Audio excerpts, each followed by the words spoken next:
Couples of Reddit, what's the most unromantic thing that's happened between the two of you that actually is a stronger indication of love than others might think? My husband got diarrhea, so bad that it went everywhere in our bathroom, and I accidentally sat in it. I cleaned everything off, and jumped in the shower to clean his poop off while he was still going. I started puking in the shower from the awful seafood food poisoning smells. He says his time for me is us waiting in a drive-through line and I sneezed a giant snot rocket all over my shirt and freaked out trying to hide it and find a tissue. I fell down some steps and broke both my arms. My husband wiped my butt and helped me shower/wash my hair for weeks for better or worse. That was definitely filed under worse. When we'd been married about 10 years, 2 little kids, jobs not paying enough to cover daycare and bills, and were having the sort of fight that these stresses can precipitate. It was a nasty one. We were not holding back with unkind things said to each other, and then the phone rang. My dad was in the hospital 1,200 miles away. He'd had a stroke. Docs were unsure whether he'd live. The fight stopped and she told me to get in the car and go to the airport. She'd have tickets waiting for me at the counter. She'd call my boss and explain that I was flying across the country, take how much time I needed. She would take care of the house and the kids and to not worry about anything but taking care of my family. Dad made it a few years after that. But now I know that, no matter how hard life gets, and however much two volatile pig-headed jerks fight and yell, she isn't just on my team, she is my team. We'll be married 30 years this year. Life happens, and sometimes people aren't perfect. But when the world is against me, that little woman will grab my arm and we'll roar together, and nothing will break us. I grew up with my grandparents because both my parents had to work various jobs simultaneously, so my grandfather was my world. I took care of him during his last 5 years. When he became bedridden, I tried to visit him as often as I could. He lived with an elderly aunt who fed him, but needed me to bathe him and, eventually, change his diapers and so on. Early in our relationship, my now wife would come over sometimes. One time I got to his house and found his fridge full and him watching TV, eating a bowl of ice cream. My wife had gone a few hours before me without telling me. 6 months later I proposed. My boyfriend made me go to the gynecologist to talk about getting an ablation after watching me struggle from crippling pain and bleeding every month for years. He said not to worry about money or anything else besides solving my problem. Fast forward 2 months and I got a call from my surgeon. Apparently I missed the fact that they did a biopsy when they removed my polyps and found uterine cancer. Had I been stubborn and continued to ignore my miserable periods for years, who knows what could have happened to me. No one expects uterine cancer in someone under 30. He held me while I cried, took me to every appointment, and helped me when I recovered after my hysterectomy. That dude is my rock. The last few years before my mother passed away, she had horrible diarrhea and had lost most of her mobility, so it was not uncommon for her to be unable to make it out of the bed, much less to the bathroom. Every time this would happen, my old man would get up, get her to the bathroom and cleaned up, then go back into the bedroom, pull the sheets off their bed, put them in the wash, and finish off with putting fresh clean sheets down. Oh, and he wasn't in much better health himself, but he never complained.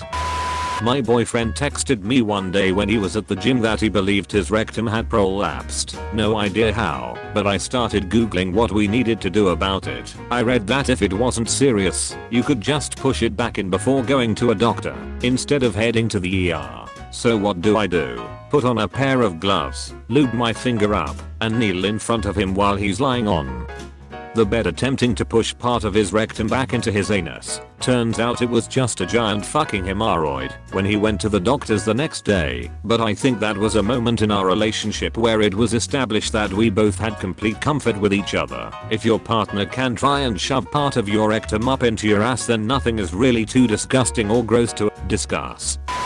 My husband and I often end up showering together, and one night as he was about to get in he said, "Never mind, I'll clean up and get some food ready for you and let you shave your asshole in peace." That is truly beautiful. My wife and I came to understand that we can sleep apart for the sake of comfort and good rest, without it being an expression of emotional distance. When my husband and I first got married, we bought a king-size bed and our own blankets. Best decision we ever made, saved us so much arguing.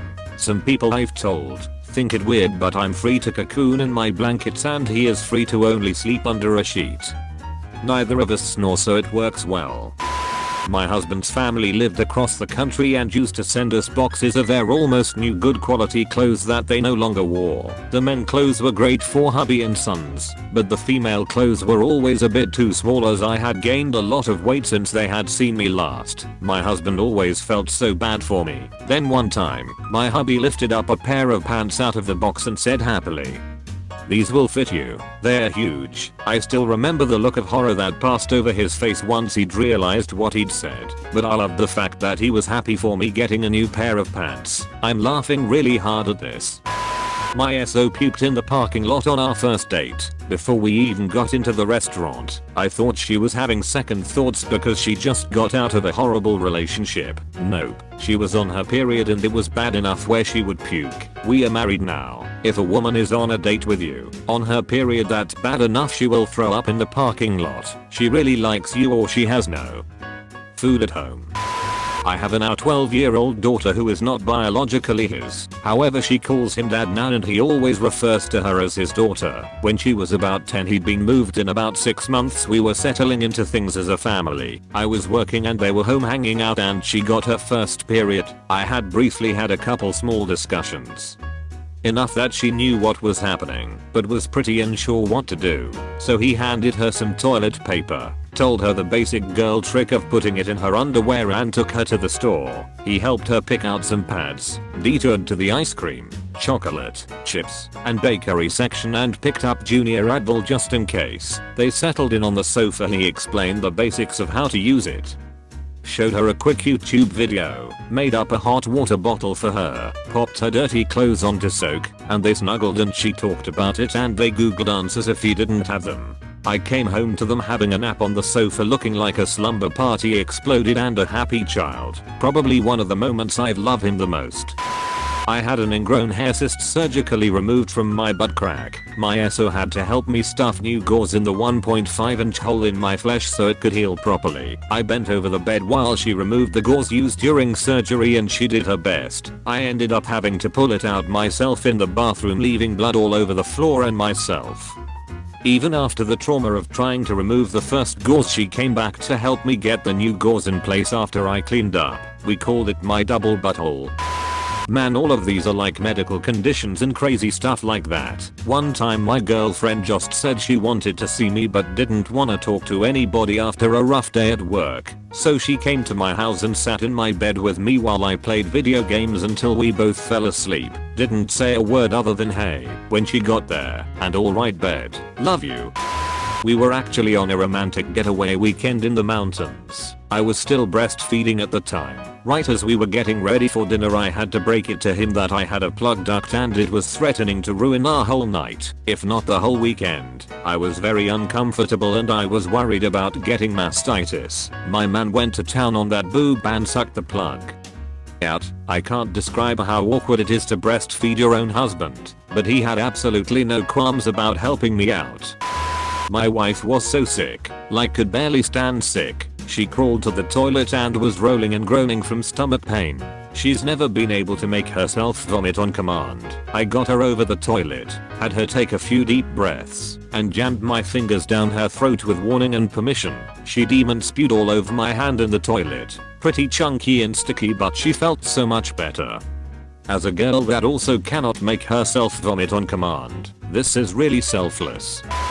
I donated a kidney to him.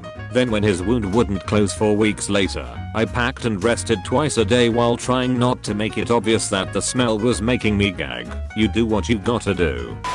My husband acted as the lone pallbearer for our newborn son's funeral. I carried him for nearly his whole life and my husband carried him to his final rest. I lost my daughter 2 days before my due date in August. I read that phrase somewhere. I carried you your whole life, and I'll love you for all of mine. My wife was battling cancer and couldn't poop from all the medication she was given, so I had to give her a suppository. Once it took effect, I had to stay in the bathroom and watch her because she thought she might pass out. True love. How is she doing? Poop was successful and she didn't pass out. As far as the cancer, all good at the moment. This all happened 3 years ago. She was so sick that she was laying on the floor shitting herself and puking on herself. I carried her to the bathroom and bathed her, then put her to bed. I then cleaned up the mess. Based on this thread, the key to a happy relationship is uncontrollable shitting and puking. When your wife has a tough pregnancy, she sometimes needs help with basic human processes which are normally quite private things. The second night we had overnight relations, he started at 3 AM while we were fast asleep. Nothing like changing the sheets at 3 AM. We are married now. I got too drunk one night and puked shortly after arriving home with my BF.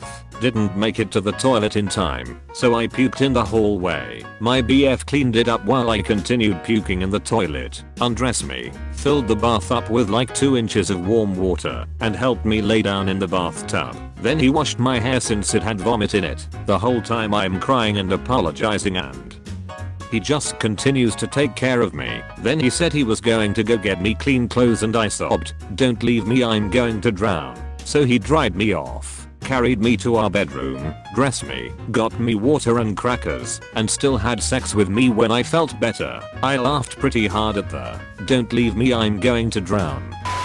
June of 2017, I had an accident that resulted in my left index being amputated at the first knuckle and limited use of my left thumb. It was a hard time for me and for my girlfriend. I was unemployed for 4 months. I had just bought a brand new car and we had just brought home a new kitten the week before as well. When it happened, she worked through her anxiety and depression to be my rockin'.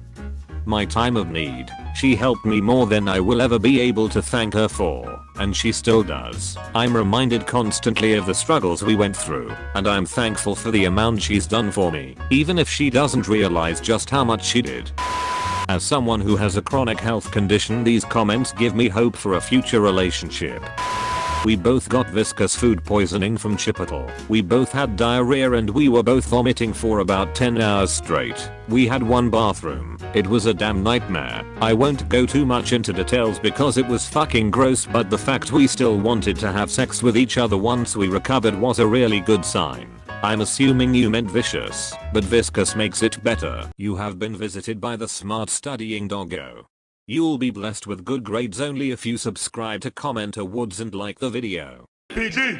On top, food chain, won't stop, new game, hot box that blue haze, 1 lock, 2 chains, no bras, 2 babes, mic drop, new stage, lights in my rear view, 5 cops, food race, faster than a Tesla, they say I'm exhausted.